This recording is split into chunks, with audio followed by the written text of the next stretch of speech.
Retirement accounts can be confusing. 401ks, IRAs, all these acronyms. You probably know that you should be investing for retirement, but do you know how? I'm going to try to explain it as simply as possible in this video. Now, there's two main types of retirement accounts that are most common: 401ks and IRAs. IRAs you set up on your own, anywhere you want. It's an individual retirement account. A 401k is an employer-sponsored retirement account.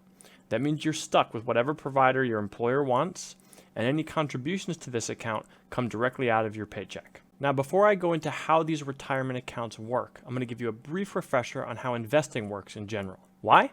Because if the government didn't invent these fancy retirement accounts, you could still save for retirement or invest for retirement in a normal savings account or a normal investment account. Investing is simply what you do when you trade your money for something else which you hope will grow in value. Now, most people think of stocks when they hear the word investing. Owning stock is simply owning a share, a small piece of a company, which you hope will pay you dividends or grow in value. But you can also invest in all sorts of other things. You can invest in gold.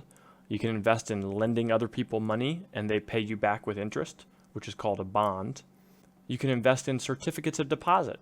It's like a savings account that you can't take your money out of until a set time has passed. Now, normally, when you invest in any of these things, you owe various types of taxes. Let's assume this green bar represents the portion of your paycheck that you want to invest.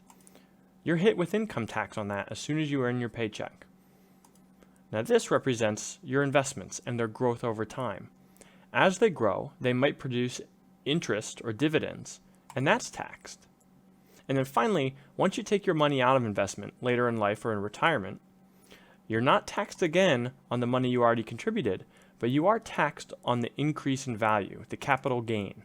So all a retirement account is it's a shell that goes around your investments, or a shield, if you will, that protects you from certain types of taxes. Retirement accounts come in two different flavors. The first is a traditional or pre-tax retirement account, and it puts a shield around your contribution and your annual growth. The money you invest is never taxed by the government.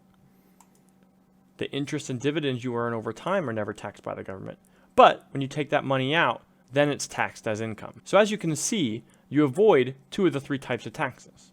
This tax shielding allows you to reap the benefits of compound growth on your full initial investment, not hurt by taxes, and only get taxed at the end. And as you can see, it results in having more money at the end than you would in a normal investment account. Now, a Roth retirement account simply moves that shield to protect you from different taxes.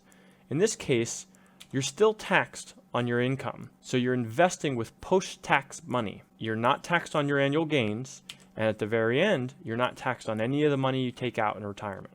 So as I said earlier, you've got two types of retirement accounts: employer-sponsored and individually managed. They both come in one of two flavors: invested with pre-tax money and invested with post-tax money, or the Roth flavor. So when you talk about whether it's a 401k or an IRA, you're talking about this axis, whether it's individually managed or employer managed. When you talk about whether it's traditional or a Roth account, you're talking about this axis, how it's taxed, what taxes the account is shielding you from. So when it comes to retirement accounts, you might have up to 4 different options for where to invest your money. Now, if you need a recommendation, I have to say start out with your 401k if your company offers an employer match. If they're going to contribute some extra money for every dollar you contribute, you definitely want to take advantage of that. If you're already doing that, or you aren't offered a 401k, I would start with a Roth IRA. Why? Because for many young people, your tax rate is going to be lower now than it will be in retirement. So you want to put the shield around the higher tax rate, which is later in retirement. This might be because you're earning more money or because the government will increase tax rates later. Also, some people might run into the annual income limit for traditional IRAs.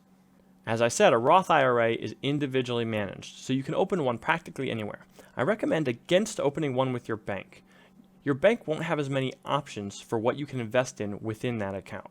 Probably just certificates of deposit, which won't give you very good interest.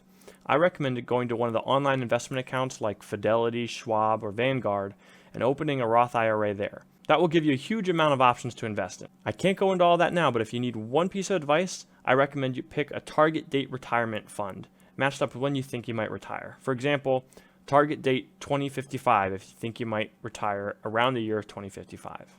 All right, we spent a lot of time talking about how retirement accounts work. I have to spend a little bit talking about why it's so important to invest for your retirement or as early as possible. Let's suppose you want $500,000 when you retire at age 65.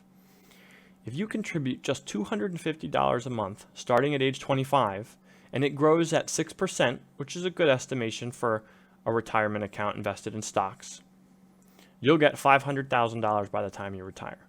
If you wait till you're 45, guess how much you would have to invest each month to get that same amount? A lot more than double. You would have to invest $1,000 a month starting at age 45 to get to the same amount.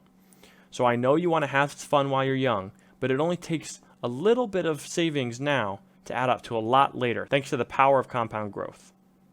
Now, I hope this video helps simplify the complexities of retirement accounts. If you liked it, click the button below. Add a comment if you want me to explain something else, and please subscribe so you don't miss my future videos.